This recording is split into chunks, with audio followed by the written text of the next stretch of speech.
Так. Таңғы эфир угулатабы.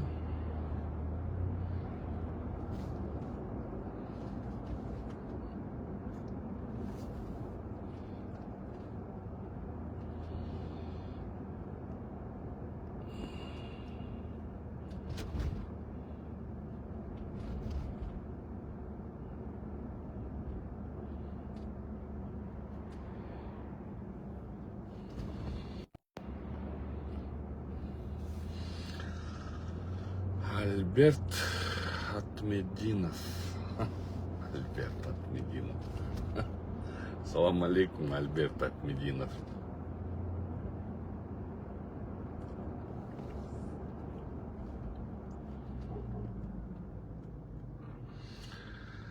Азамат Сагындык уулу, ассаламу алейкум. Азамат Сагындык уулу. Мен bir пост Азамат сенден чыккан болуш керек эле, окудум эле, интересный bir пост окудум да. Эки киши дагы мында поделиться алып турсаңар, ошондо кишилер да көп кирет да. Просматриваем с чем.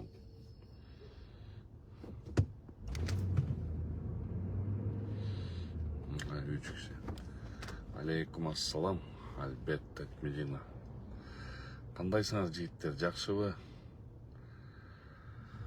Так, Максат Байбосов, 4 киши эфирде, 10 киши жок дегенде эфирге кирсин, анан ошондо баштайды. Бири-бириңер менен поделиться алып турсаңар, ошондо эфирде көбүрөөк болот. Гүлмира, ой, Гүлмира, привет, как дела?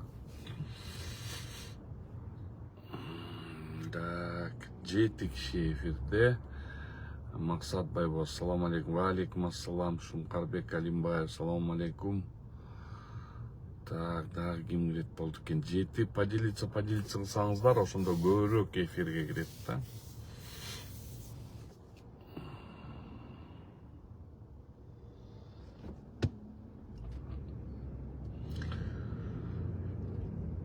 Так. Ладно, тогда баштай берели эфирде. Бул теманы 2-3 эмени кылалы, 2-3 тема кылам бул эфир боюнча. Эң биринчи тема. Баягы мен деген Первомайский роуду жөнүндө айтып бергем. Первомайский роудуда бир кызды бир эркек деп өзүнө эсептеген эркек бала катуу кичинекей чыймыттай болгон кызды сабап коюптур. Ошол боюнча министрге кайрылган, начальник УВДга, начальник РОВДга, прокурорго кайрылган. Результат жок. Бүгүнкү күнү негизи тергөө органдары болобу, МВД, прокуратура болобу, любой даже азыр момундай түзмө-түз айткан нерсени даже барып ходатайство жазсаң даже кабыл албайт да. Неге? Анткени бул кыздын акчасы жок. Бул кыздын чоң ата энеси жок. Мамасы каза болуп калган, кайтыш болуп калган. Ал мен эжем болот, Бокунбайлык. Эжелерим болот, ошол кайтыш болуп калган. Кыйраткан ата энеси мындайча атасы мындай жок.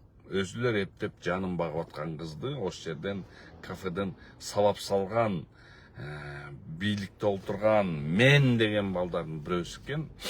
Золотая молодежь деп коет. Ошол золотая молодежьтун заявлениясы менен азыр кайра наоборот бул кызга иш козгоп атат да. Күлкүлүү нерсе. Ошол эле Первомай районуна барып тет жерде $78 000 мына могу алдап кетти, машинени урдап кетти десең, отказной чыгарышат. Жок бияк состав преступления, жок гражданский иштер деп. Кайра бирөөнгө барып туруп, могул мошенник, тигине мындай деп туруп, мына далилдер деп туруп, баарын эметсең анга отказ чыгарат. А могул жерде кызды бала сабап койгон, кыз үстүнө жазып койсо, ал иш сотко өтүп кетсе, соттон тияктан чыгып алып туруп, бияка наоборот кызга жазса, ошону жан талашып, уголовный иш козгойт. Во, мына биздин бүгүнкү күнү МВДнын тергөөсүнүн ахвалы ушундай. Прокуратура карабайт, мындай көзөмөл сала турган прокуратура көзөмөлдөш керек да. Мыйзамдуу, туура, эмне үчүн отказ берди деп туруп. Аны карабастан прокуратурага уже наплевать болуп калды. Мен постоянно сотторду жамандай берем деп, эмне эле сотторду жамандайсыңдар? А соттор силер, өңгөчөсү следственный судьялар, өңгөчө силер вообще кошмарсыңар. Ошолордун ушундай туура эмес жагдайлардын баарын эметип берсең, ошолордун баардыгын кайта наоборот келип туруп, ошону жамандап, ошону узаконивать этип бересиңер да, бетиңер барбы? Тергөөчүлөр аман эле болгула. Азыр тергөөнүн деңгээли вообще нөлгө түшүп кетти. Эч ким тергөөчүсү болуп иштегиси келбейт.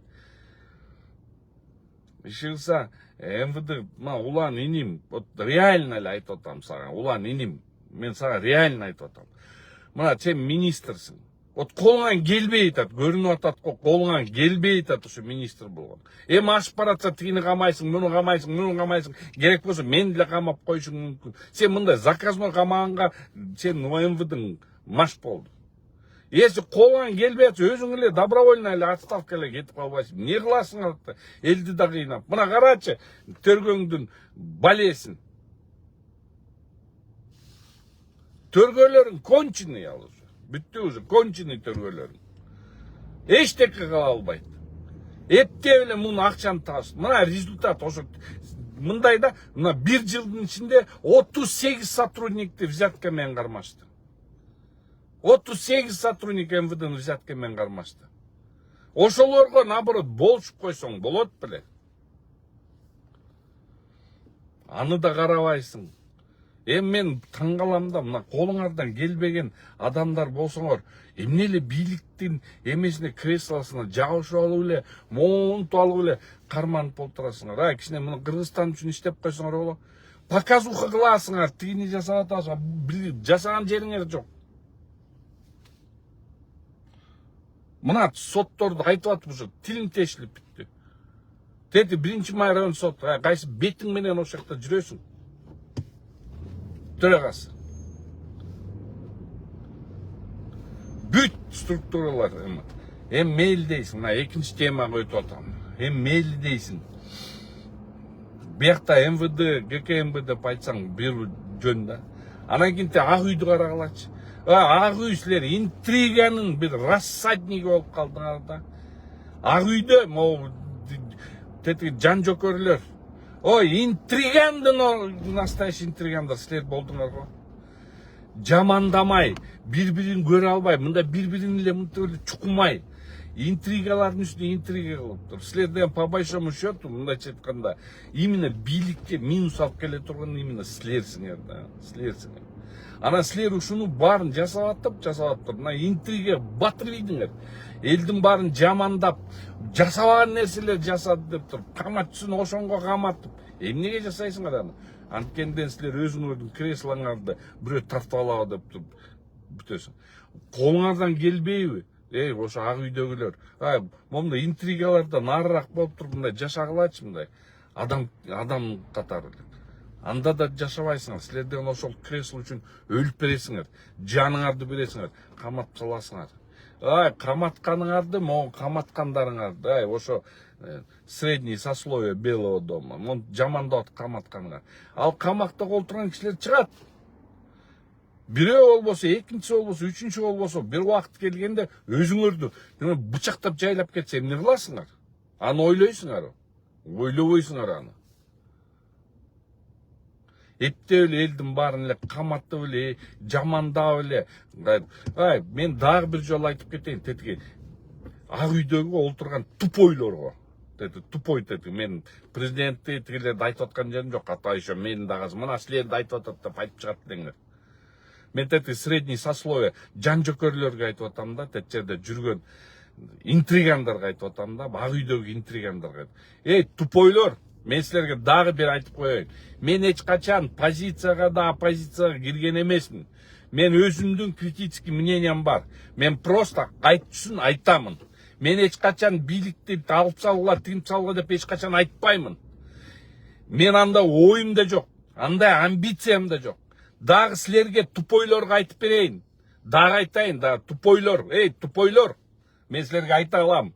Ошол Ак үйдө иштеген средний руки бюрократтар, силерге айтып коеюн. Эмнеле мынчалык ушактарды эмнеле мен жөнүндө ушактарды таратасыңар? Хасанов тинтти, Хасанов мынтти деп. Мен деген эч кандай мен конституционный поледе эле жүргөн адаммын. А силерге тупойлорго мен айтып коеюн. Мен эч качан бийликке кызыккан эмесмин. Мен эч качан бийликтин бир бутагын ээлеп калайын деп ойлогон эмесмин. Мага Кудайга шүгүр, могу адвокаттык ишмердилигим жетет. Ош жерде фейк-мейктериңер менен аркалуу таратасыңар сөздөрдү.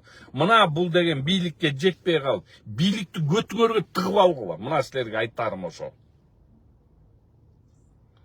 Демеле ошону Кудай кыласыңар. Силер бийликте олтурасыңар, силердей тупойлор менен олтуруш кажети жок. Бесполезно.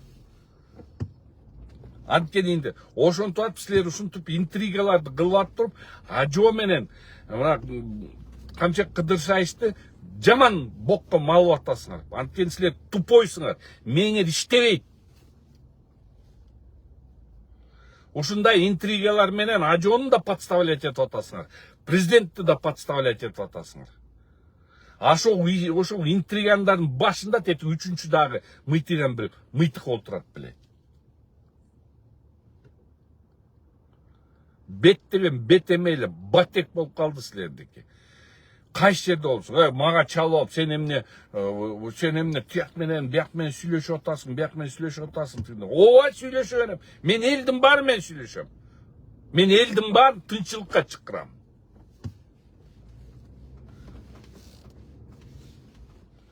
Атазов деп туруп, Атазов звонить этти, сүйлөштүк. Мен ал скрывать эткен жок, мен баарын эле айтып атам. Ооба, Атазов деген Шайлообек Атазов чалды мага мессенджерден, кийин мындай сүйлөштүк. Шайлообек Атазов менде юридикалык консультация алды. Мен деген азыр соттошкон там, Канат байке, момда, кандай дейсиз? Анткени ал да спортсмен, мен да спортсменмин. Биз экөөбүз ошол бир кезде бокстун эмесинде жүргөнбүз. Жаш кезекте спортсмен болгонбуз. Анан ошону менен мен жөн эле сүйлөшүп этип койсом, бүттү интригаларыңар тарап кетип турбайбы? Жокты. Бет башыңар бар. Бул деген Атазов менен Шайлообек менен эметип атат, бул деген переворотко. Мен переворотко барбайм, барчу эмесмин. Наоборот, элди тынччылыкка чакырам.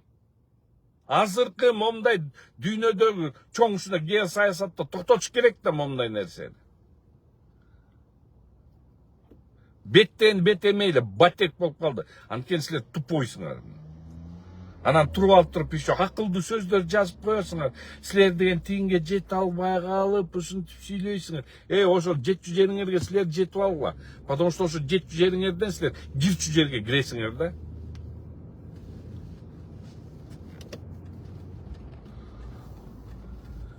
Бул ушундай бир ушактарды менден келип алып туруп сурашат деп күлкүм келет. Мен артымда эч ким жок. Мен мындай спокойный жүргөн адаммын. Мен элдин көйгөйүн сүйлөп жүргөн адаммын. Мен беспределди айтып жүргөн адаммын. Все. Мен айткандан башка эчтекеге оюм да жок, ишим да жок. Жок, ошону түм эле монтип эме чыгарасыңар. Вообще беттен эмейле батек болуп бүттүңөр. Ошо ажоо эмчүн элдин баарын жаман көрүп калды, баарын эметип, баркен силерде эшектер. Ошентип алып туруп бүт туура эмес информацияларды берип алып туруп элге жаман көрсөтүп атасыңар. Ажоону дагы камчыкта шайышты. Өзүңөрдүн чөнтөңөрдү, калтаңарды уруп алыш үчүн эле жанталашып ушундай сөздөргө эметесиңер да. Анткени силер даана уруусуңар, коррупционерсиңер, акмактар силерсиңер да. Мына азыр могу жерде алтын боюнча чоң эме жүрүп атат. Сабыр байке туда-суда деген сөздөрдү. Ал деле карандай калп да. Алтын андай болбойт да. Көрүнүп эле турбайбы? Ошону тим эле ошону балкимдер, эч ким айта албайт. Алтынды балкимдер алып кетип атат, балкимдер бирдеме кылып атат, балкимдер. Карап көрбөйсүңөр, жокту. Ал деген алтын андай болбойт да. Же кичинекей мындай болот, же момдай. Бул же чоң эмес, же кичинекей эмес. Анан ошону мынтик деп. Ошондой интриг, ушундай постановаларды. Булар деген именно ошо оппозиция жасабайт мунучу. Ушуну жасаган именно мына Ажон тегерегинде жүргөн, Камчы Кыдыршаевдин тегерегинде жүргөн ушундай акмактар жасап туруп, анан акырын тияк кыргытып берет. Кимдин амбициясы бар президент болуш? Силер мына Камчы Кыдыршаев, Садыр Нуркожоевич, ошону бир ойлонуп көрсөңүз, мындай внимательно ойлонуп көрсөңүз, кимдин амбициясы чоң президент болуш? Бул жаныңарда жүргөн, мен билгенден 2 адам бар. Ошол 2 адам президент, силер өзүлөрүнүн президент болгон тим эле көрүнүп эле турат. Өзүлөрүнүн ушундай важный сезип, басып, акылдуу сөздөрдү айтып, мындай ошол экөөнүн эле колунан келген нерсе, ошолор эле ушундай интригаларды придумывать этип атып, анан атайын силерди жамандатып атат. Анан ошо эл көтөрүп алып, анан ошондо сүйлөш. Короля делает свита. Короля делает свита. И свита короля убивает. Так что силердики деген мындай эмелериңер туура эмес болуш керек. Мейли ушуну менен жакшы алыңыздар, аман болуңуздар. Алга Кыргызстан, Кыргызстаныбызда тынчтык болсун.